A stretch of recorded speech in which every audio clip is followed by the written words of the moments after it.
Hello friends, welcome back on this YouTube channel ज्ञान सागर। तो देखिए दोस्तों, अपने इस यूट्यूब चैनल ज्ञान सागर पर हम पिछले टॉपिक में प्रोनाउन के जो काइंड्स थे उनके बारे में पढ़ रहे थे और उनमें एक एक के बारे में डिस्कस कर रहे थे। और लास्ट टॉपिक में, पिछले टॉपिक में अपने पढ़ा था डेमोन्स्ट्रेटिव प्रोनाउन और इससे अगला था अपने पास में इंडेफिनिट प्रोनाउन और इससे नेक्स्ट था इंट्रोगेटिव प्रोनाउन।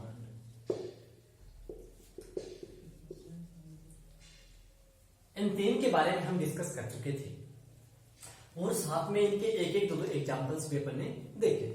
अब देखिए, आज पढ़ेंगे अपन, इससे अगला है अपने पास में रिलेटिव प्रोनाउन। ये तो पिछले सेशन में जो अपने पढ़ा था उसको थोड़ा सा रिपीट किया कि अपने किसके बारे में पढ़ा था। अब देखिए, अब डिस्कस करेंगे हम रिलेटिव प्रोनाउन के बारे में। रिलेटिव का अर्थ होता है संबंधवाचक। प्रोनाउन लग गया तो हो जाएगा सर्वनाम। रिलेटिव प्रोनाउन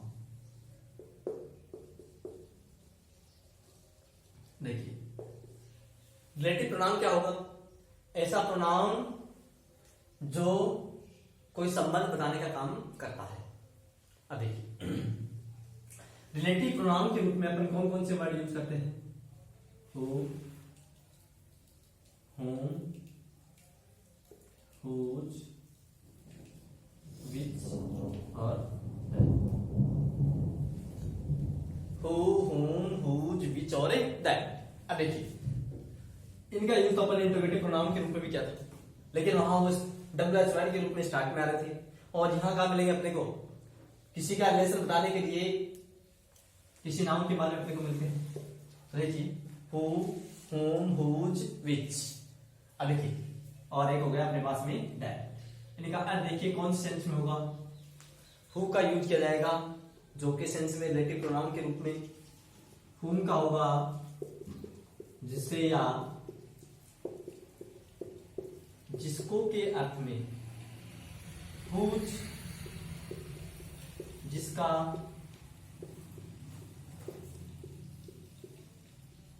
जिसकी, जिसके।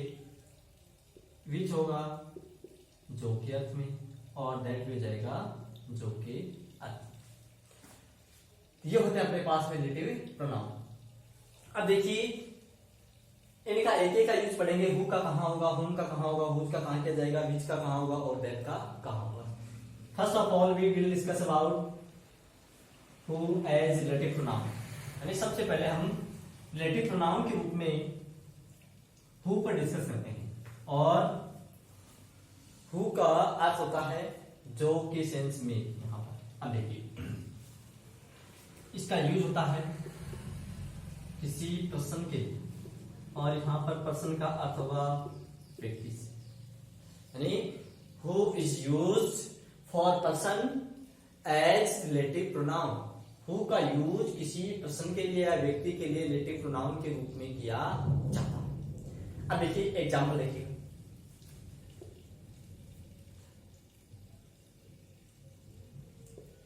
This is the boy who is my brother। This is the boy who is my brother। This is the boy यानी यह वही लड़का है who जो is my brother, जो क्या है मेरा भाई।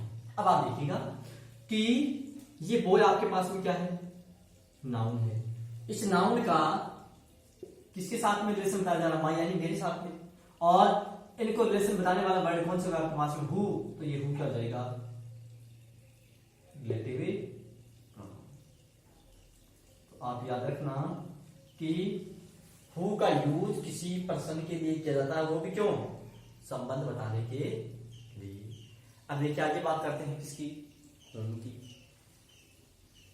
whom का यूज जिसे या जिसको के अर्थ में होता है और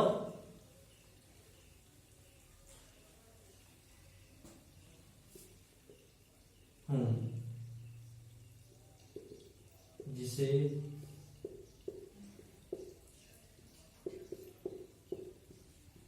जिसको जिसे या जिसको के अर्थ में, और इसका यूज भी किसके लिए होगा, किसी पर्सन के लिए किया जाएगा। किसके लिए, किसी पर्सन के लिए किया जाता है। एग्जाम्पल देखिए, this is the girl whom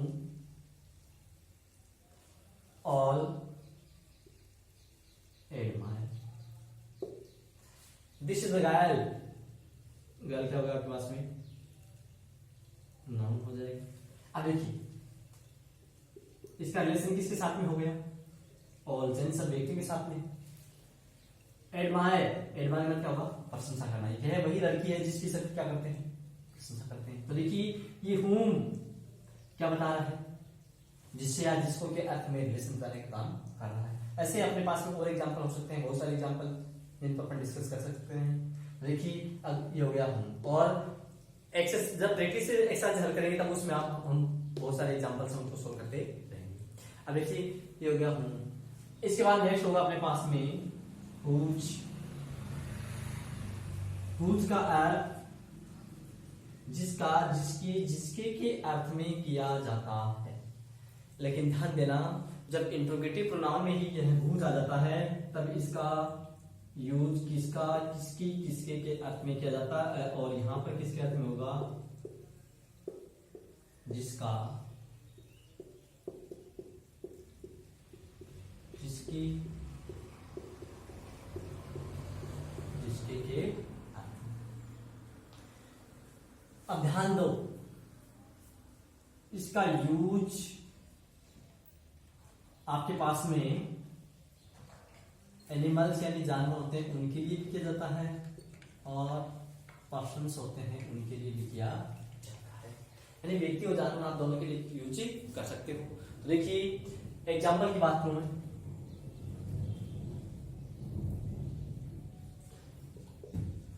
the tiger whose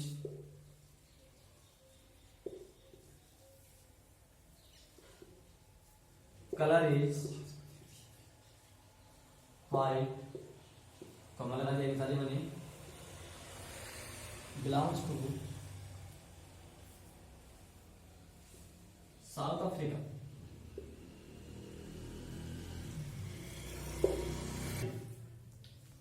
the tiger whose color is white belongs to south Africa. देखिए द टाइगर अपने पास में क्या है, एनिमल है, whose color इज व्हाइट यानी उसका रंग कैसा है, व्हाइट। अब देखिए बिलोंग्स टू साउथ अफ्रीका, वह कहां से बिलोंग करता है, साउथ अफ्रीका से। देखो साउथ अफ्रीका में रहने वाला टाइगर है, उसका इसके साथ में क्या होगा, रिलेशन हो गया, और रिलेशन बताने वाला वर्ड कौन सा आपके पास में, हुज है। देखिए हुज का यूज किसके अर्थ में करते हैं, जिसका, जिसकी, जिसके के अर्थ में करते हैं। एक एग्जाम्पल और देता हूं आपके पास में, जिसका यूज अपन किसी पर्सन के लिए करते हैं, तो एनिमल की बात होगी, पर्सन के लिए देखना,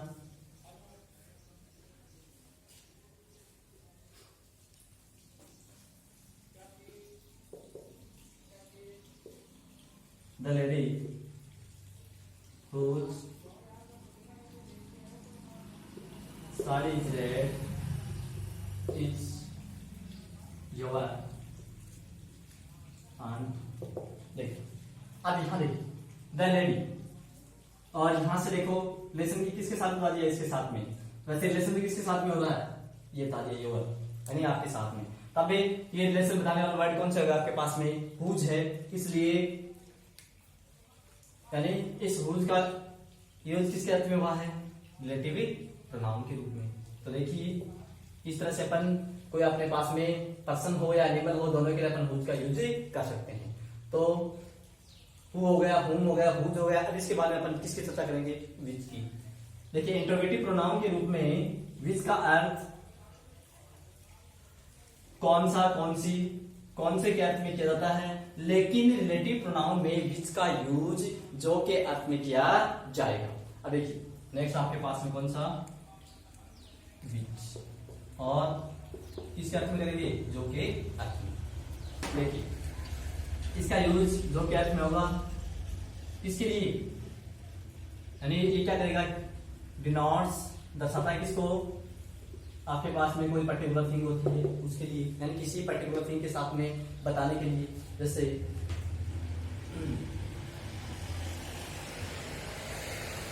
एग्जाम्पल की बात करें,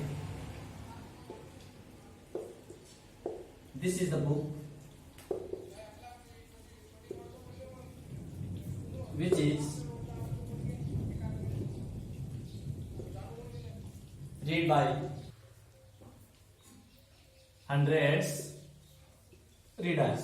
देखिए this is the book which, देखिए अपने पास में ये विच किसके रूप में काम में आ रहा है, रिलेटिव प्रोनाउन के रूप में, और यहाँ आया किसके लिए है, इस नाउन बुक के लिए, किसके लिए है, बुक के लिए। और ये बुक है क्या आपके पास में बताया था मैंने यहाँ पर थिंग, यानी ये क्या आपके पास में एक वस्तु है। इसलिए देखो दिस इज द बुक, यानी ये बुक आपके पास में कोई नाउन है, वस्तु है, जिसके लिए अपन ने रिलेशन बताने के लिए, रिलेशन किससे बताया है, जो रीडर्स होते हैं, रीडर्स कौन होते हैं, पाठक, हंड्रेड्स यानी सैकड़ों। देखिए this is the book which is read by hundreds readers, यानी यह वही पुस्तक है जो सैकड़ों पाठकों के द्वारा पढ़ी गई है। तो ये होगा अपने पास में कौन सा, विच। अब देखिए विच के बाद में आगे बात करते हैं किसकी, दैट। दैट का यूज जो के अर्थ में किया जाता है, और दैट का किसी व्यक्ति, वस्तु या जानवर, इन सब के बदले में दैट का यूज किया जा सकता है। तो देखिए नेक्स्ट आपके पास में दैट, और दैट को अपन ने पढ़ा था डेमोन्स्ट्रेटिव प्रोनाउन के रूप में भी, लेकिन वहां पर क्या रहा था, ये यानी इंडिकेशन के माध्यम से बता रहा था। यहां पर दैट क्या बताएगा, जो के सेंस में यूज किया जाएगा। तो देखो ये भी रिलेशन बताएगा, और इसका यूज हु की जगह है, विच की जगह किया जा सकता है। एग्जाम्पल लिखना, दिस इज द हाईवे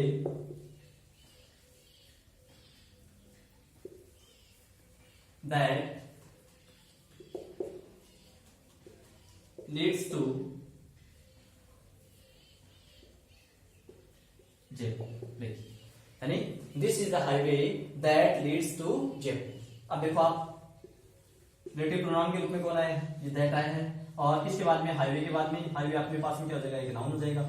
और नाउन कौन सा है आपके पास में, कॉमन नाउन है, किसी का नाम नहीं देखा ना आपको, यदि एनएचआर दे दे या और कुछ नाम दे दे तो, या एस कोई सेंटेंस दे दे आपको, तब वो क्या बन जाता है, प्रॉपर नाउन। लेकिन यहाँ पर आपके पास में कौन सा हो गया, कॉमन नाउन है। और देखिए दैट लीड्स टू, अब इसका रिलेशन किसके साथ में हो गया, इस जयपुर के साथ में हो गया। तो यहाँ इस दैट का यूज अपन किसके बदले में कर सकते हैं, हु और विच के बदले में दैट का यूज किया जा सकता है, और जो कि सेंस में किया जाता है। और दैट का यूज आपको बताया था कि डेमोन्स्ट्रेटिव प्रोनाउन में होता है, लेकिन वहां पर वह के अर्थ में किसी नाउन को इंडिकेट करने के लिए किया जाता है। तो ये तो अपना रिलेटिव प्रोनाउन। अब देखिए रिलेटिव प्रोनाउन के बाद में आगे चर्चा करते हैं।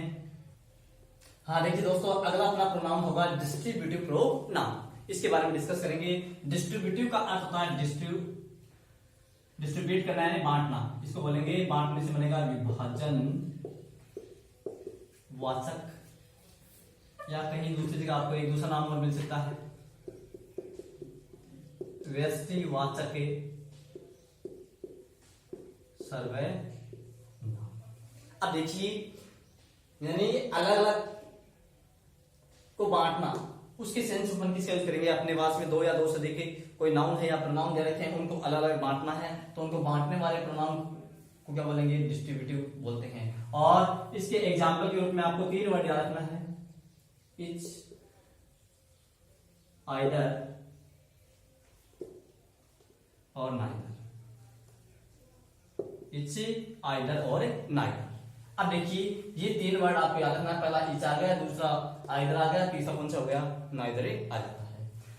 एक आपको बात यहां ध्यान रखनी है कि इन तीनों के जस्ट बाद में आपको क्या नहीं लगाना है, नाउन नहीं लगाना, प्लस नाउन लिखा है और मैं यहां इसको क्रॉस कर रहा हूं। क्रॉस का मतलब क्या होगा कि आपको इन तीनों के जस्ट बाद में क्या नहीं लगाओगे आप, नाउन नहीं लगाओ, क्योंकि इनके बाद में नाउन लगाते हैं तो ये क्या बन जाता है, एडजेक्टिव बन जाता है। इसलिए इनके साथ में क्या नहीं लगाते अपने, नाउन नहीं लगाते। तो देखिए इच, आइदर और नाइदर, इनका यूज डिस्ट्रीब्यूटिव प्रोनाउन के रूप में किया जाता है। इच प्रत्येक के अर्थ में, आइदर दो में से कोई एक के अर्थ में, नाइदर दोनों में से कोई नहीं के सेंस में। फिर देखिएगा इसका यूज होगा प्रत्येक के अर्थ में, आइदर का होगा दो में से कोई एक के अर्थ में, और नाइदर का यूज हो जाएगा दोनों में से कोई नहीं के अर्थ में। तो ये अपने पास में तीन डिस्ट्रीब्यूटिव वर्ड ऐसे हैं जिनका यूज डिस्ट्रीब्यूटिव प्रोनाउन के रूप में किया जाता है। एग्जाम्पल देखते हैं। ध्यान क्या रखना आपको कि इनके जस्ट बाद में किसी नाउन का यूज नहीं करेंगे। क्यों? क्योंकि वह क्या बन जाता है, डिस्ट्रीब्यूटिव एडजेक्टिव बन जाता है। अब देखिए एग्जाम्पल की बात करें।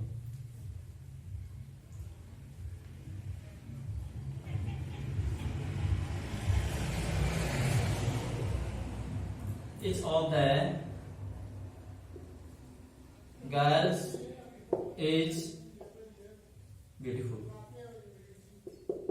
यानी आपके पास में गर्ल्स होंगी, उनमें सभी क्या है, सुंदर है, प्रत्येक सुंदर है। तो क्या हो जाएगा, each of the girls is beautiful, ये होगा आपके पास में। और देखिए आइदर का देखना, आइदर का यूज किसके सेंस में होता है, दो में से कोई एक के सेंस में। तो देखिए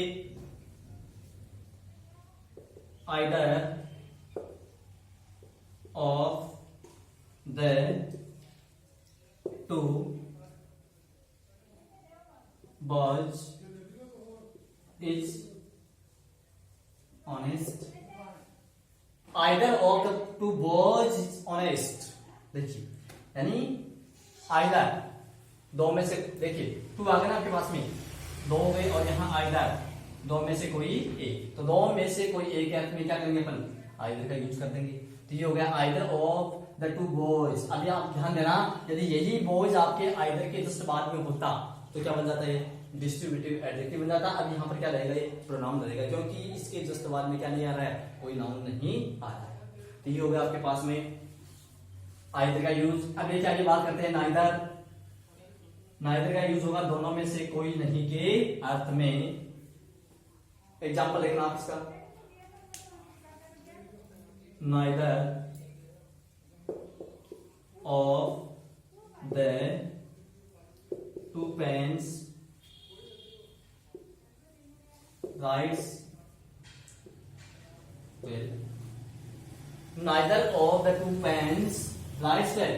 देखिए दो पेन है, उनमें से कोई भी पेन अच्छी तरीके से नहीं लिखता है, या उनमें से अच्छी तरीके से काम नहीं होता है, तो नहीं होने के सेंस में अपन किसका यूज करेंगे, नाइदर का यूज किया जाएगा। तो ये होगा आपके पास में डिस्ट्रीब्यूटिव। अब देखिए अब अपना सेकंड लास्ट है रिसिप्रोकल। देखिए डिस्ट्रीब्यूटिव में अपन तीन वर्ड यूज करते हैं, रिसिप्रोकल में दो यूज करेंगे, और आपका जो लास्ट एक्सक्लेमेटरी हो जाएगा उसमें केवल एक वर्ड यूज किया जाएगा, नहीं कि कम होते जाएंगे अपने पास। देखिएगा अगला है आपके पास में रिसिप्रोकल, पारस्परिकतावाचक सर्वनाम। और पारस्परिकतावाचक सर्वनाम कौन सा होता है, यानी ऐसा कोई प्रोनाउन जो अपने पास में दो या दो से अधिक कोई नाउन्स हैं उनके मध्य कोई संबंध बताने का काम करेगा, वो कौन सा होगा, रिसिप्रोकल या पारस्परिकतावाचक। देखिए रिसिप्रोकल प्रोनाउन, हिंदी में कहते हैं इसको पारस्परिकतावाचक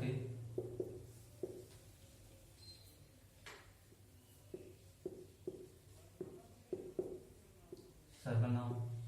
तो देखिए पारस्परिकतावाचक सर्वनाम। अब देखो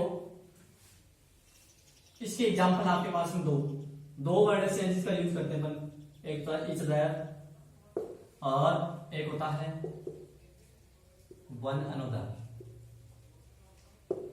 केवल दो ही वर्ड है जिनका यूज रिसिप्रोकल प्रोनाउन के रूप में किया जाता है, जिसमें फर्स्ट है इच अदर और दूसरा है वन अनदर। अब देखिए जो आपका इच अदर है इसका यूज किया जाएगा, कोई दो हैं उनके मध्य संबंध बताने के लिए।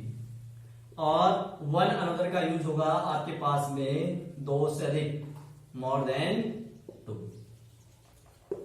इसका यूज होगा केवल दो के लिए, और जबकि इसका यूज किसके लिए होगा, मोर देन टू यानी दो से अधिक। एग्जाम्पल देखना आप इसके, then two brothers love each other, यानी दो भाई क्या करते हैं, एक दूसरे से प्रेम करते हैं या एक दूसरे को चाहते हैं। तो अपन यहां देखिए दो आ गए आपके पास में, तब आपके पास में क्या जाएगा ये ईच अदर। और देखना दो से लिख ले लो, द 5 फ्रेंड्स